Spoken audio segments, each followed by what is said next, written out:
मैं चंदेश्वर सर आज की इस क्लास में इस सेशन में आपके साथ इंग्लिश ग्रामर की बहुत ही इम्पोर्टेंट और महत्वपूर्ण टॉपिक जिसको टेंस से लिया गया है। और यदि टेंस की बात कर लें तो टेंस के जो 12 पार्ट्स हैं उसके जो 9th पार्ट है, कहने का मतलब है जो फ्यूचर टेंस के जो फर्स्ट पार्ट है जिसको हम फ्यूचर इंडेफिनिट टेंस कहते हैं उससे लिया गया है। तो चलिए जानते हैं कि फ्यूचर इंडेफिनिट टेंस किसे कहते हैं और इसका यूज़ हम सेंटेंस में कैसे करते हैं, इससे जुड़े हुए जितने भी हिंदी सेंटेंसेज होंगे उसका ट्रांसलेशन हम इंग्लिश में कैसे करेंगे, उसके लिए कौन कौन से रूल्स, कौन कौन से स्ट्रक्चर्स और कौन कौन से इसके जो है सिम्बॉल्स जो है यूज़ किए जाएंगे। तो चलिए देखते हैं फ्यूचर इंडेफिनिट टेंस को।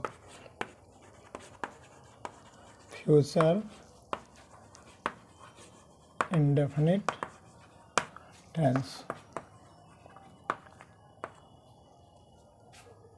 फ्यूचर इंडेफिनिट टेंस के जो सेंटेंसेज होते हैं उसका यूज़ हम डेली लाइफ में बहुत ज़्यादा करते हैं, जैसे कि मैं पटना जाऊंगा, मैं कल स्कूल नहीं जाऊंगा, नहीं, इस तरह के जो सेंटेंस वगैरह है, यानी इसकी जो आइडेंटिटी होती है वो आइडेंटिटी होता है कि गा गे गी, है कि नहीं। इसका जो सिंबल होता है, जैसे वह विद्यालय जाएगा, विद्यालय जाएगा, आप अंग्रेजी सीखेंगे, आप अंग्रेजी सीखेंगे। इस तरह के जो सेंटेंसेज होते हैं जिसके अंत में गा गे गी इस तरह का जो है एंडिंग देखा जाता है, तो वैसे सेंटेंस को हम क्या कहते हैं, फ्यूचर इन डेफिनिट टेंस से रिलेटेड सेंटेंस कहते हैं। और चलिए इसकी यदि हम डेफिनेशन की बात कर लें तो इससे जुड़े हुए जो भी वर्ड होते हैं, जो भी वर्ब्स यूज होते हैं, आपको पहले से पता है कि ये पूरा का पूरा टेंस क्या है, वर्ब के फॉर्म्स हैं। तो चलिए किस तरह के वर्ब फॉर्म्स जो है ये बताता है कि ये सेंटेंस जो है सिंपल फ्यूचर, जिसको हम फ्यूचर इंडेफिनिट के नाम से जानते हैं। तो चलिए सबसे पहले जानते हैं the sentence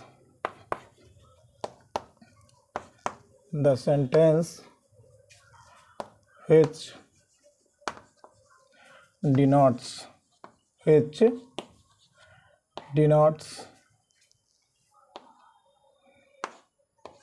the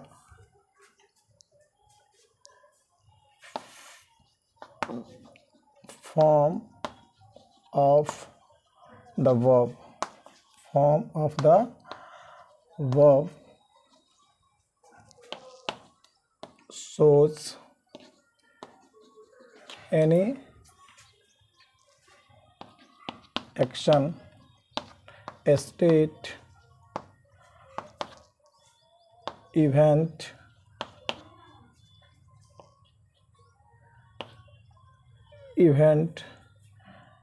is its simplest future time,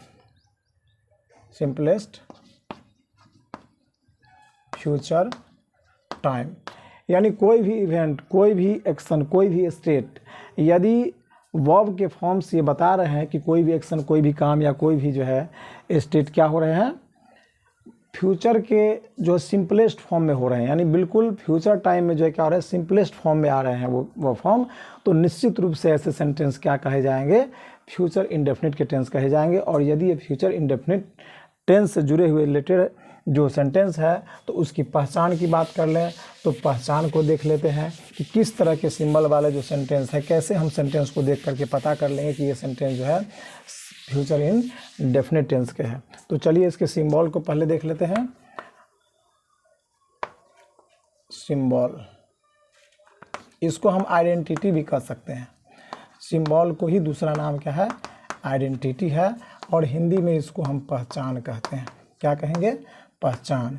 यानी कोई भी सेंटेंस यदि सिंपल फ्यूचर टेंस से रिलेटेड है तो उसकी पहचान हम कैसे करेंगे। तो देखते हैं, हिंदी वाक्य है, कोई भी हिंदी के सेंटेंस है तो उसका पहचान हम सबसे पहले करेंगे, उसके बाद ही उसका ट्रांसलेशन हम इंग्लिश में करेंगे। तो चलिए इसकी पहचान देखते हैं। हिंदी वाक्यों का अंत, वाक्यों के अंत गा, गे, गी इत्यादि से हो सकता है।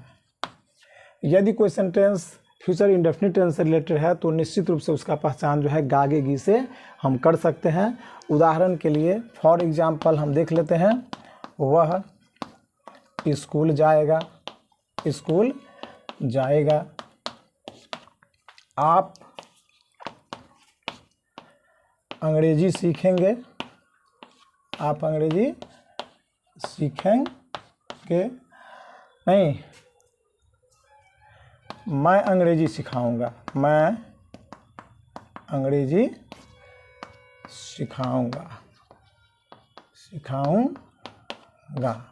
आप देख पा रहे हैं कि ये जो सेंटेंस है इसकी जो एंडिंग है, इसके जो अंत में है गागेगी लगा हुआ है, ठीक है। तो ऐसे सेंटेंसेस को हम क्या कहेंगे, फ्यूचर इंडेफिनिट टेंस से रिलेटेड कहेंगे। और यदि फ्यूचर इंडेफिनिट टेंस से रिलेटेड कोई सेंटेंस है तो उसका ट्रांसलेशन हम किस स्ट्रक्चर पे जो है करेंगे, कौन सा अरेंजमेंट होगा, कौन सा फॉर्मुलेशन होगा। आइए हम देखते हैं इसके जो सेंटेंसेज है उसके स्ट्रक्चर को देख लेते हैं। ये कौन कौन से स्ट्रक्चर है, जो फंडामेंटल 4 स्ट्रक्चर है उसकी बात कर लेते हैं। 4 फंडामेंटल जो स्ट्रक्चर है उसको देख लेते हैं। सबसे पहले हम बात कर लेते हैं जो असर्टिव सेंटेंस जिसको हम स्टेटमेंट्स कहते हैं, उसके 2 पार्ट्स होते हैं, 2 काइंड्स होते हैं। कौन कौन से, अफर्मेटिव और नेगेटिव। तो उसके जो अफर्मेटिव जो पार्ट्स होते हैं उसको देख लेते हैं कि उसका स्ट्रक्चर क्या होगा। सबसे पहले हम सेल का सब्जेक्ट का प्रयोग करेंगे, उसके बाद फिर सेल या विल का यूज़ करेंगे। अकॉर्डिंग टू सब्जेक्ट सेल और विल का यूज़ करेंगे। किसके साथ सेल लगाएंगे, किसके साथ विल लगाएंगे, अभी हम बताने वाले हैं। सब्जेक्ट के साथ सेल या विल का प्रयोग होगा, प्लस वर्ब की फर्स्ट फॉर्म आएगी और उसके बाद फिर अदर वर्ड होगा। अदर वर्ड कहने का मतलब ऑब्जेक्ट के साथ साथ जो एक्स्ट्रा जो डेटिव केस, ऑब्जेक्टिव केस होता है वो सारे वर्ड्स जो है आ जाते हैं। यानी सब्जेक्ट, वर्ब और ऑब्जेक्ट के अलावा जितने भी वर्ड्स आते हैं सेंटेंस, तो सारे के सारे क्या होते हैं, अदर वर्ड्स के अंदर आ जाते हैं। तो चलिए आप बात कर लेते हैं। इवन यहाँ पे तो ऑब्जेक्ट भी उसके साथ भी इंक्लूड होगा। तो चलिए सेंटेंस की बात कर लें। तो वह स्कूल जाएगा, वह स्कूल जाएगा। सेंटेंस की बात कर लें, वह स्कूल जाएगा। इसको हम कैसे करेंगे, सबसे पहले हम देखते हैं कि सब्जेक्ट क्या हमारा वह है, तो वह को हम क्या लिखते हैं, ही लिखते हैं। और वह जाएगा, सबसे पहले क्या होता है, सब्जेक्ट के बाद वर्ब आता है, उसके बाद फिर ऑब्जेक्ट आता है। तो वह जाएगा सबसे पहले होगा कि ही के साथ विल का हम यूज़ करेंगे। क्या यूज़ करेंगे, विल का यूज़ करेंगे। उसके बाद फिर गो, ही विल गो। कहाँ जाएगा, स्कूल जाएगा। आपको पहले सारे क्लासेस में बताए गए हैं कि जो इंग्लिश का सेंटेंस होता है, जब हम उसको ट्रांसलेट करते हैं हिंदी से इंग्लिश में, तो क्या होता है, पहले लेफ्ट से हम राइट जाते हैं। यानी यहाँ वह जाएगा, सबसे पहले सब्जेक्ट के साथ क्या होगा, वर्ब को देख लेंगे, जो मेन वर्ब क्या है। तो जाना है तो ही विल गो, और इसके साथ यदि ऑक्सिलरी वर्ब जो है विल का प्रयोग होगा तो ही विल गो। नहीं, उसके बाद फिर कहाँ जाएगा, तो स्कूल, और फिर राइट से क्या हो जाएंगे, हम लेफ्ट हो जाएंगे, he will go to school. किसी डेस्टिनेशन, किसी लक्ष्य की ओर जा रहा है, किसी दूसरे दिशा में जा रहा है, तो टू का यूज़ हम करेंगे, जो कि प्रीपोजिशन है। प्रीपोजिशन को भी हम लोग जानने वाले हैं। चलिए, he will go to school, वह स्कूल जाएगा। यदि इसके नेगेटिव फॉर्म की बात कर लें, दूसरे स्ट्रक्चर की बात कर लें, तो वह स्कूल नहीं जाएगा। इसका जो नेगेटिव सेंटेंस क्या बनेगा, वह स्कूल नहीं जाएगा। तो सब्जेक्ट के बाद क्या हो जाएगा, सेल या विल का प्रयोग होगा, ठीक है। उसके बाद फिर नॉट लगाएंगे। थर्ड पोजीशन ध्यान रहेगा, एक बार फिर से मैं रिमाइंड करा दूं कि जो नॉट है, नेगेटिव वर्ड्स है, उसका तीसरा पोजीशन है सेंटेंस में। कब है, तीसरा पोजीशन होता है किसी भी सेंटेंस में। तो सब्जेक्ट के बाद ये दूसरा पोजीशन सेल या विल का है और तीसरा पोजीशन क्या है, नॉट का है। तो ही क्या हो जाएगा, सब्जेक्ट प्लस सेल या will plus not plus main verb की फर्स्ट फॉर्म हो जाएगा। उसके बाद फिर क्या हो जाएगा, अदर वर्ड हो जाएगा, ठीक है। और यदि अफर्मेटिव और नेगेटिव सेंटेंस है तो लास्ट में फुल स्टॉप होना तय है। तो चलिए इसके सेंटेंस की बात कर लेते हैं, इसके ट्रांसलेशन की बात कर लेते हैं। तो सबसे पहले क्या हो जाएगा, ही हो जाएगा। ही के साथ क्या लगता है, विल लगता है। उसके बाद फिर नॉट लगेगा, he will not go to school, he will not go to school. अब बात कर लेते हैं कि ये जो सेंटेंस है ना, ये क्या है, नेगेटिव सेंटेंस है, अफर्मेटिव और नेगेटिव सेंटेंस है। यदि तीसरे स्ट्रक्चर की बात कर लें, जो इसका तीसरा स्ट्रक्चर होता है वो इंटेरोगेटिव सेंटेंस से होता है। किससे रिलेटेड होता है? इंटेरोगेटिव सेंटेंस से। तो जैसे ही इंटेरोगेटिव सेंटेंस होगा तो शैल या विल का प्रयोग हम सबसे शुरू में करेंगे, उसके बाद फिर सब्जेक्ट आएगा, मेन वर्ब का फर्स्ट फॉर्म आएगा, फिर क्या हो जाएगा? अदर वर्ड आएगा। और चूंकि ये इंटेरोगेटिव सेंटेंस है तो लास्ट में साइन ऑफ इंट्रोगेशन का मार्क्स जो है निश्चित रूप से यूज़ करेंगे, जो पंक्चुएशन मार्क्स है। एंड आपको पहले भी बता चुके हैं कि who is the father of punctuation, English punctuation. तो लिंडले मुर्रे को फादर ऑफ इंग्लिश पंक्चुएशन कहा जाता है। जितने भी सिंबल यूज़ करते हैं हम लोग, जितने भी ये मार्क्स साइन यूज़ करते हैं, साइन ऑफ एक्सक्लेमेशन, जितने पंक्चुएशन मार्क्स है, सबका जो है जनरेटर, सबके जो इन्वेंटर नहीं, कौन है? लिंडले मुर्रे है। ठीक है, तो चलिए इसके सेंटेंस की बात कर लेते हैं। क्या वह स्कूल जाएगा? तो क्या हो जाएगा? Will he. क्या करेंगे? Will he go to school, will he go to school. ठीक है, चलिए साइन ऑफ इंट्रोगेशन हो जाएगा। इसी तरह से यदि हम फोर्थ स्ट्रक्चर की बात कर लें, जो कि इंटेरोगेटिव के नेगेटिव सेंटेंस से बिलोंग करता है, उससे जो है संबंधित है, उसकी बात कर लेते हैं। तो फोर्थ जो फंडामेंटल स्ट्रक्चर है उसको देख लेते हैं। चौथा जो फंडामेंटल स्ट्रक्चर है उसको देख लेते हैं। क्या हो जाएगा? शैल या विल का प्रयोग हम शुरू में करेंगे, उसके बाद सब्जेक्ट हो जाएगा, और थर्ड पोजीशन क्या होता है? नेगेटिव वर्ड का होता है। उसके बाद फिर मेन वर्ब का फर्स्ट फॉर्म, फिर अदर वर्ड यूज होगा, और उसके बाद सबसे लास्ट में साइन ऑफ इंट्रोगेशन होना ही होना है। चलिए इसके सेंटेंस की बात कर लें। क्या वह स्कूल नहीं जाएगा? तो क्या हो जाएगा? Will he not. क्या हो जाएगा? Will he not go to school. ठीक है, will he not go to school, sign of interrogation हो जाएगा। यदि इसके हम पांचवें स्ट्रक्चर की बात करें, जो कि WH फैमिली से आती है, जैसे क्या वह स्कूल क्यों नहीं जाएगा? सेंटेंस आता है कि वह स्कूल क्यों नहीं जाएगा, वह स्कूल क्यों नहीं जाएगा। अब इस सेंटेंस को देख लेते हैं। इसमें हम क्या करते हैं, जो तीसरा स्ट्रक्चर था हमारा, उसमें हम WH वर्ड शुरू में जोड़ देंगे, है कि नहीं? वह स्कूल क्यों नहीं जाएगा, तो क्या हो जाएगा? Why will he not. क्या हो जाएगा? Why will he not go to school. तीसरा स्ट्रक्चर क्या था? Will he go to school. तीसरा सेंटेंस देख ले, क्या वो स्कूल जाएगा? तो will he go to school, will he go to school. और चौथा क्या था कि क्या वो स्कूल नहीं जाएगा? तो विल ही नॉट। अब यहाँ पे देख लीजिए, जो नेगेटिव सेंटेंस है उसमें क्या है? Will he not go to school, तो why will he not go to school, why लग गया, बस सिंपल। दो जो चौथा है वो क्या हो जाएगा हमारा? ये छठा। यदि इसमें हम WH वर्ड लगा देंगे तो ये सिक्स्थ स्ट्रक्चर हो जाएगा। यदि फिफ्थ स्ट्रक्चर की बात कर लेंगे तो जो थर्ड स्ट्रक्चर था हमारा फंडामेंटल, उसमें हम WH वर्ड लगा देंगे तो क्या हो जाएगा? ये फिफ्थ टाइप का स्ट्रक्चर हो जाएगा। तो आपने देखा कि जो 4 फंडामेंटल स्ट्रक्चर थे उसको यदि आपने समझ लिया है, उसको यदि आप उसका कॉन्सेप्ट आपको समझ में आ गया, तो निश्चित रूप से जो फिफ्थ और सिक्स्थ स्ट्रक्चर है, जो कि ये WH वर्ड के जो है नेगेटिव सेंटेंस है, इंटरोगेटिव नेगेटिव सेंटेंस। आप देख रहे हैं, why will he not go to school, वह स्कूल क्यों जाएगा। यदि इसके अफर्मेटिव की बात कर ले, वह स्कूल क्यों जाएगा, तो why will he go to school हो जाएगा। और वह स्कूल क्यों नहीं जाएगा, why will he not go to school हो जाएगा। इस तरह से आप एक सेंटेंस सोच लीजिए, सिंपल फ्यूचर, जिसको हम फ्यूचर इंडेफिनिट टेंस कहते हैं। फ्यूचर इंडेफिनिट टेंस के एक सेंटेंस को आप सोच करके और उसके जो है 6 टाइप से सेंटेंस आप खुद मन ही मन बना सकते हैं, और इस तरह से ट्रांसलेशन को सीख सकते हैं और फ्लुएंट हो सकते हैं। ठीक है, तो चलिए आगे हम बात कर लेते हैं। इसमें जो विशेष चीज़ जो नोट है, उसको नोट याद रखना है आपको।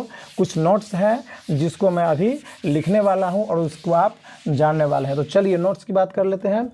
नोट्स क्या है हमारे, कि इसमें याद रखना है कि यदि कोई सेंटेंस निश्चितता बताए, मैं अवश्य जाऊंगा, क्या मैं अवश्य जाऊंगी, वो सर्टेनिटी बता रहा है। क्या बता रहा है? निश्चितता बताए, तो निश्चित रूप से सेल की जगह पे विल का प्रयोग, और विल की जगह पे हम क्या करेंगे? सेल का प्रयोग करेंगे। यानी आई और वी के साथ यदि सेंटेंस में क्या हो? निश्चितता हो, तो आई और वी के साथ क्या लगा देंगे? विल का प्रयोग करेंगे, प्रयोग करेंगे।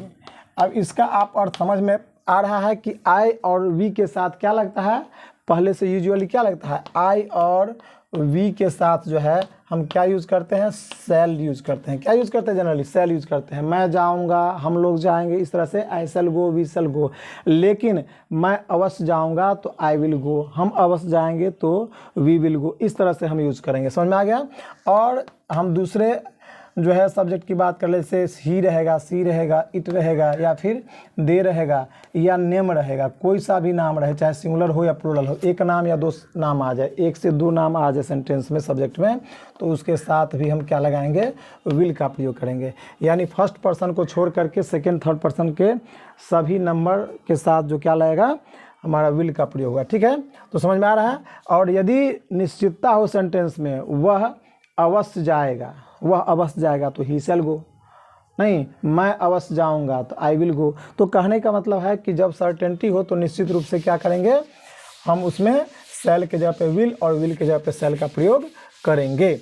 अब बात आती है कि किसी भी सेंटेंस में यदि ऑब्लिगेशन हो, क्या हो, ऑब्लिगेशन हो, बाध्यता हो, क्या हो, दूसरा देख लीजिए, ऑब्लिगेशन,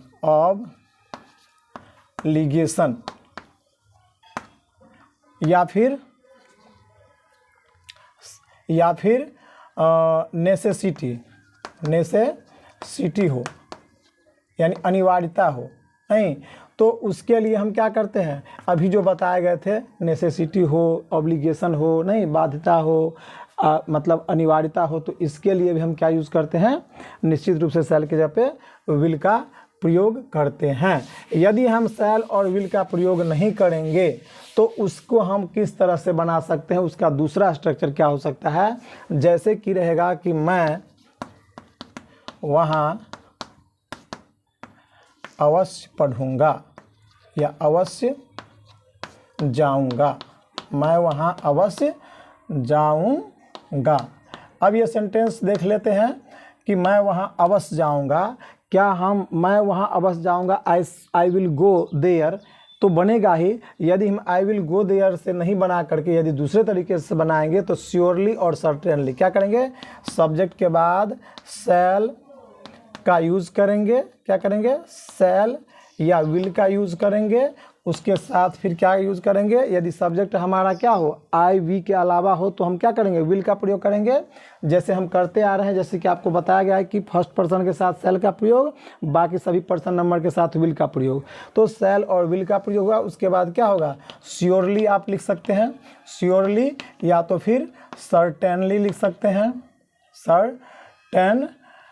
सर्टेनली लिख सकते हैं, या तो फिर श्योरली, सर्टेनली, या तो फिर डेफिनेटली लिख सकते हैं, डेफिनेटली। ठीक है, तो इस तरह से वर्ब का first form plus other word, इस स्ट्रक्चर पे भी आप बना सकते हैं। मैं वहाँ अवश्य जाऊँगा तो I shall surely go there, I shall certainly go there, I shall definitely go there, इस तरह से भी आप बना सकते हैं। ऐसा नहीं कि शैल की जगह पे विल का प्रयोग या विल की जगह पे शैल का प्रयोग करके ही बना सकते हैं। इसके लिए दूसरा बहुत ही अच्छा स्ट्रक्चर है, इसका आप यूज़ कर सकते हैं। ठीक है, चलिए आगे बढ़ते हैं। इसमें एक और चीज़ देखना है हमें, वो चीज़ें क्या है, यदि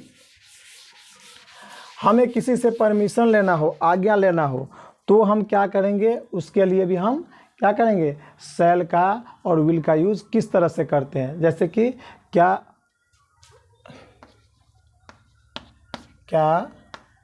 अब मैं चलूं, क्या अब मैं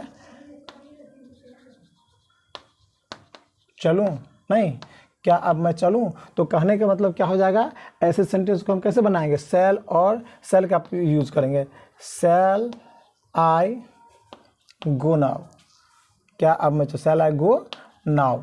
इस तरह से भी आप जो है यूज कर सकते हैं शैल और विल का। कोई परमिशन लेना हो, कोई आज्ञा लेना हो, जो कि होने की बात हो, तो उसके लिए भी आप जो है शैल विल का प्रयोग कर सकते हैं। क्या मैं अब जाऊं, नहीं क्या मैं अब जाऊं, इस तरह से आप सेंटेंस जो देखेंगे तो उसको आप प्रयोग कर सकते हैं। ठीक है, तो इस तरह से आपने देखा कि शैल और विल के प्रयोग जो है किस तरह से आने वाले जो है जो फ्यूचर इंडेफिनिट है उसमें होता है। इसके अलावा एक और भी टाइप का सेंटेंस होता है जो कि एडवांस स्ट्रक्चर से बिलोंग करता है, उसकी बात कर लेते हैं, है कि नहीं। फोर्स्ड एक्शन, अब देखिए forced action in future indefinite,